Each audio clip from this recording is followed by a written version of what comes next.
नमस्कार, आप देख रहे हैं जेटीएन न्यूज इंडिया और मैं हूं विजय कुमार सिंह। आज कारगिल दिवस है। पूरा देश आज कारगिल युद्ध के बाद 21वां वर्षगांठ मना रहा है।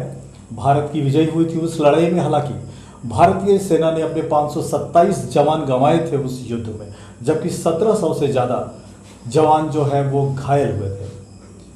कारगिल युद्ध में क्या कुछ हुआ था, अब की जो पीढ़ी है उन्हें भी बहुत कम जानकारी है। ऐसे में कारगिल युद्ध के एक हीरो इस वक्त हमारे साथ यहाँ स्टूडियो में मौजूद है, श्री दिनेश्वर सिंह, जो कि जूनियर वारंट ऑफिसर रह चुके हैं इंडियन एयरफोर्स में।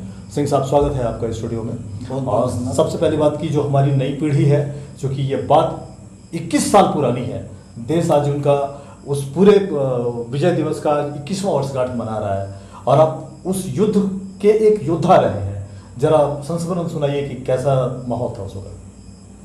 ये युद्ध, सबसे पहले तो आज कारगिल विजय दिवस के अवसर पे मैं पूर्व सैनिक होने के नाते अपने सभी शहीद सैनिकों को श्रद्धांजलि अर्पित करता हूं और नगरवासियों को बधाई और साथ में ये भरोसा कि भारतीय सेना आपकी सीमाओं की रक्षा करने के लिए पूरी तरह तत्पर है और आप उन पर यकीन कर सकते हैं कि आने वाले समय में कभी भी आपको किसी तरह की परेशानी नहीं होगी। ये आप गारंटी दे रहे हैं? जी हाँ। चलिए, देश भी आश्वस्त है और देश भी सैनिकों के साथ हमेशा सिंह साहब खड़ा रहा है। सिंह साहब, आपको डिप्लॉयड थे उस युद्ध के दौरान, क्या माहौल था उस टाइम में, जरा संक्षेप में रिकैप दे दीजिए। देखिए, युद्ध का माहौल तो बोलते हैं ना कि युद्ध काल के बाद जब शांति काल में आते हैं तो उसी वे में वर्णन करना बड़ा मुश्किल हो जाता है, क्योंकि युद्ध काल में जो मन स्थिति होती है और जो एक भाव अंदर से जागृत होता है, उन भावों को शब्द देना इतना आसान नहीं होता है। फिर भी हम यही कह सकते हैं कि उस वक्त अधिकांश जितने भी हम लोग डिप्लॉयड थे, हमारे सामने सिर्फ एक ही लक्ष्य था, जीत, और जीत से कम कुछ भी नहीं।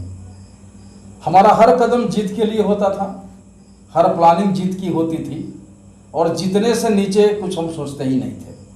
माहौल ऐसा था कि ये एक ऐसा युद्ध है जिस युद्ध की कभी भी किसी तरह से जरूरत नहीं थी, लेकिन हमारे पड़ोसी की थोपा गया। हाँ, हमारे पड़ोसी की दगाबाजी हमारे साथ कुछ इस तरह की हुई कि उन्होंने अपने एग्रीमेंट का नाजायज फायदा उठाया, हमें उनसे धोखा मिला और उस धोखे के बदले में हमको युद्ध करना पड़ा। ये कारगिल उसका एक एपिसोड जी हाँ। है। कारगिल युद्ध को अगर दुनिया में टेक्निकली कहा जाए, हाँ कुछ कह रहे थे आप। हाँ, अगर टेक्निकली कहा जाए तो कारगिल युद्ध थोपा गया युद्ध था और दुनिया ने इस युद्ध में ये देखा कि जो माउंटेनरी कंडीशन है, उस कंडीशन में इंडियन आर्मी को ये कभी जरूरत ही महसूस नहीं हुई कि वो लो लैंड पर है या हाई एल्टीट्यूड पे काम कर रहा है।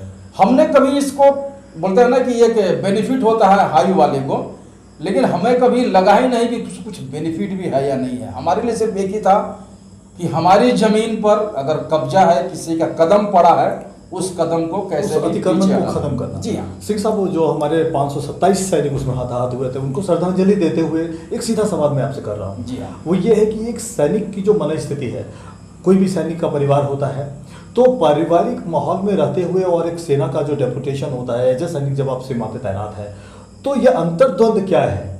ये इस अंतर्द्वंद को जिया होगा आपने, स्थिति बताइए, मन स्थिति। इसमें कोई अंतर्द्वंद नहीं होता है। मैं अंतर्द्वंद दूसरे पॉइंट से मैं बता रहा हूँ, मैं समझ रहा हूँ बात को। एक सैनिक सीमा पे तैनात है और घर पे कोई इंतजार कर रहा है। देखिए, यहाँ द्वंद कब होता है? द्वंद होता है जब दोनों आमने सामने हैं। हमारे सामने तो सिर्फ एक ही चीज है और वो है सीमाओं की रक्षा करते हुए जीत हासिल करना। परिवार गौण हो जाता है। हमारे जेहन में उस वक्त परिवार नहीं होता। नेशन फर्स्ट है, देश पहले है। आपको मैं छोटा सा उदाहरण देता हूं जिससे आप समझ पाएंगे कि युद्ध काल में मन स्थिति क्या होती है और द्वंद्व से कोई कैसे बचता है। हमारी यूनिट जहां डिप्लॉयड थी, मैं चूंकि एयरफोर्स में था, हमारे पास रडार था और हमारे रडार की खासियत ये थी कि अगर पेड़ की हाइट से भी कोई अगर एयरक्राफ्ट इन कर रहा है तो हम अपने बैक फोर्स को बता सकते हैं कि ये एयरक्राफ्ट इन कर रहा है। उसी दरम्यान में हमें रात में एक मैसेज आया कि mass air attack suspected from so and so region. तो एक स्वाभाविक सी बात है कि हम एक फर्स्ट टारगेट थे। अगर पाकिस्तान की ओर से रिटेलिएशन होता है तो पहला यूनिट हम होते हैं जिसको बम्बार्ड किया जाता। लेकिन हमें ऑन एयर रहना है, क्योंकि हमें अपने बैक फोर्स को इंटीमेट करना है कि what is the position, ground reality क्या है। जी हाँ, ग्राउंड रियलिटी प्रोबेबल सिचुएशन क्या हो सकता है, ये भी बताना है। और हमारे जो फाइटर्स ऊपर में उड़ रहे हैं उनको डायरेक्शन भी देना, हर जानकारी हमको उनको देनी है। सो हमें ऑन द एयर रहना है उस कंडीशन में। अच्छा, बात यह है कि अगर बम्बार्डिंग होता है, जिसकी संभावना बहुत ज़्यादा है, तो कैजुअलिटीज होगी और जो क्षति होगी उसके बाद भी अगले दिन भी इस कंडीशन को बनाए रखना है। तो यूनिट से सीओ ने कहा कि जो रिक्वायर्ड पर्सनल हैं, जो कि इसेंशियल हैं, वो यहाँ रुके, बाकी लोग ट्रेंचेज में रहें, ताकि कल की तारीख में वो स्टैंड बाई मोड पे रहेंगे। वो हमारे साथ हमारा एक कुक था जो हम लोग को चाय पिलाता था बना करके। तो सीओ ने कहा करीब 12:30-1 बजे के रात में कि अब तुम भी चले जाओ, कोई दिक्कत नहीं है। तो कुक ने कहा कि साहब, अगर कल की तारीख में मुझे ये पता चला कि मेरी यूनिट बम्बार्ड हो गई और आप लोग नहीं रहे, तो क्या आपको लगता है कि मैं कल के बाद जी पाऊंगा? ये कितना अटैचमेंट है। तो मैंने कहा ना कि हमारे पास कोई द्वंद्व की जगह नहीं होती है। वो एक मोमेंट होता है, जिस मोमेंट में हम प्राइम और अपना जो अल्टीमेट सेक्रीफाइस है वो देने के लिए रेडी रहते हैं। परिवार क्या है, हम ये मान कर चलते हैं कि परिवार को देखने के लिए हमारा देश बहुत बड़ा है। सो कोई द्वंद्व नहीं, कोई अंतर्द्वंद नहीं। सिंह साहब, अभी आप सर्विस में नहीं है, 60 दिन का जो युद्ध था, आपको लगता है कि जो तत्कालीन सरकार थी, वाजपेयी सरकार की, उसका जो अप्रोच था इस पूरे मामले को डील करने को लेकर के, अप टू मार्क था, सही था? एक प्रधानमंत्री के रूप में वाजपेयी जी ने जो डिसीजन लिया था एकदम सही डिसीजन था? देखिए, सेना की तरफ से सेना को जो कार्य सौंपा गया, वो कार्य सेना ने अपना अप टू द मार्क किया, जो सेना को करना चाहिए था। पॉलिटिकल डिसीजन क्या लिया गया और क्या लिया जा सकता था, इस पर एनालाइज करना हम अपने आप को इसमें सक्षम नहीं समझते हैं। लेकिन हमें लगता है कि हमारी सीमा के अंदर किसी के पैर पड़े और सेना को कहा गया कि उसको बाहर खदेड़ो, हमारे लिए है और उस आदेश की बस हमारे लिए इतनी ही बात। सिंह साहब, एक चीज और है कि जो रशिया है, वो रशिया भारत का पारंपरिक दोस्त है, दुनिया जानती है इस बात को। लेकिन कारगिल युद्ध से लेकर के अब तक इजराइल का जो रोल रहा है, आपको लगता है कि एक और मित्र है जो स्ट्रेटेजिक पार्टनर है भारत का और विश्वस्त दोस्त है इजराइल की मैं बात कर रहा हूँ? देखिए, बोलते हैं ना कि आपातकाल में ही अच्छे दोस्तों की पहचान होती है। तो हमारे विपत्ति के समय में अगर इजराइल की तरफ से हमें ये कहा गया कि आपको जिस भी चीज़ की ज़रूरत है ले जाइए, इससे रिलेटेड जितनी भी चीज़ें हैं इसकी चर्चा हम बाद में करेंगे, तो मुझे नहीं लगता है कि इसमें कोई संदेह है या हम कोई दो मत रखें कि इजराइल हमारा आज की तारीख में एक सबसे ऊपर मैदान पर रहने वाला भरोसेमंद दोस्त है। और हमारे दोस्तों की संख्या जितनी ज़्यादा हो हमारे लिए अच्छा है। कल तक रसिया था, आज इजराइल भी है, अभी कुछ और भी देश हैं जो हमारा चाइना बॉर्डर के साथ जो चल रहा है, लेना जा रहा है। अच्छा हुआ कि आपने जिक्र कर दिया। तो अभी जो फेस ऑफ कंडीशन हुआ गलवान में चीन के साथ, और इसके बाद जो तनातनी की स्थिति है इस वक्त चीन के साथ, आपको लग रहा है कि जो रुख है अमेरिका का, जो रुख है इजराइल का, भारत कंफर्टेबल पोजीशन में है? देखिए, दुनिया का रुख क्या है ये हमको थोड़ा सा मदद कर सकता है, लेकिन हमारा रुख क्या है ये हमको अपने आप में मजबूत रख सकता है। तो हमारे लिए अपनी मजबूती ज़्यादा जरूरी है। हमारी जो पोजीशन वहाँ है वो पोजीशन स्ट्रांग है बनिस्बत की पहले का। इतनी चीज़ तो कोई भी कर सकता है, और हम अगर स्ट्रांग है तो बाकी दुनिया की पोजीशन अगर हमारे सपोर्ट में है तो सोने पर सुहागे वाली बात है। सिंह साहब, चूंकि आप सर्विस में नहीं हैं और इस वक्त आप स्क्रॉल पे नहीं है, इसलिए हमको नहीं लग रहा है कि आपको राजनीतिक टिप्पणी करने में अब कोई बाधा है। मैं मोदी सरकार पे टिप्पणी चाहूँगा आपका कि जो अप्रोच पूर्ववर्ती सरकारों का रहा है इस तरह की चीज़ों को लेकर के, आतंकवादी हमलों को लेकर के, विदेशी आक्रमण को लेकर के, और जो मोदी सरकार का जो अप्रोच है, आपको लगता है कि डिसाइसिव डिफरेंस है दोनों के बीच में, पहले की सरकारों में और मोदी सरकार में? एकदम डिफरेंस है, इसमें कोई दो मत नहीं है। मैं ये नहीं कह सकता हूं कि किसका डिसीजन कब सही था और कब गलत था, लेकिन इतना जरूर कह सकता हूं कि आज की तारीख में डिफेंस को लेकर के जो आज के गवर्नमेंट के अप्रोच है, ये अप्रोच काफ़ी पॉजिटिव है।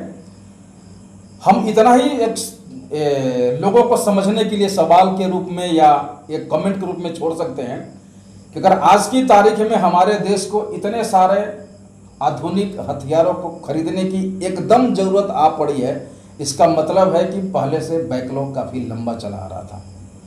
अब और उस बैकलॉग को कम से कम किया जा रहा है या रिक्वायरमेंट के अनुसार इसको खरीद हो रही है अभी?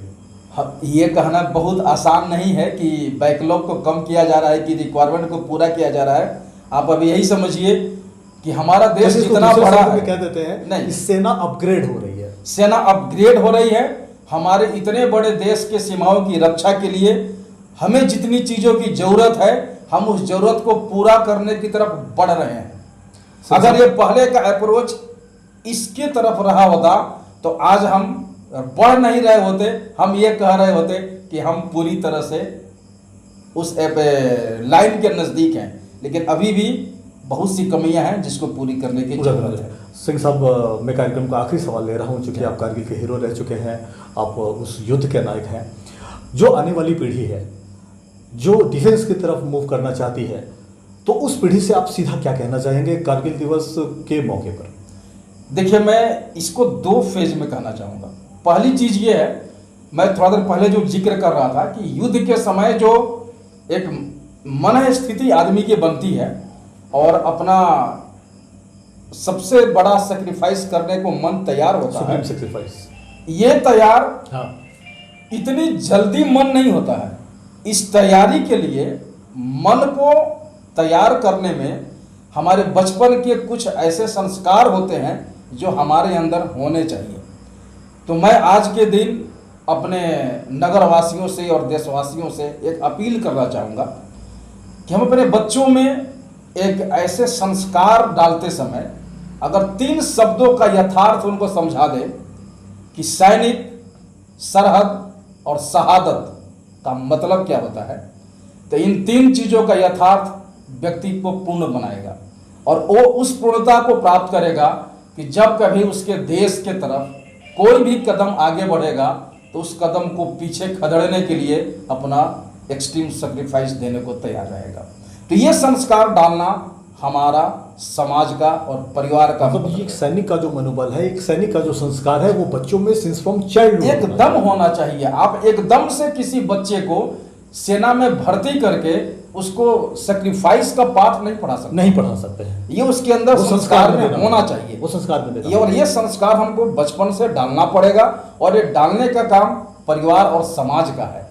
और इसीलिए मैं कहता हूँ कि हमें कम से कम 3 शब्दों का यथार्थ जरूर समझना चाहिए।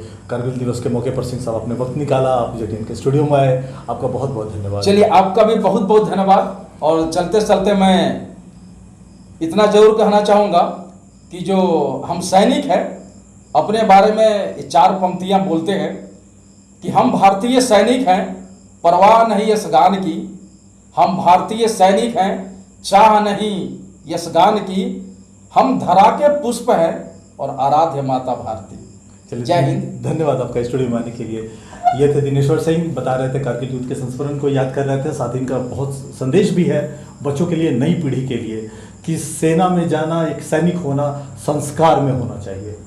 अगले कार्यक्रम में दोबारा आपसे मुलाकात होगी, तब तक के लिए नमस्कार।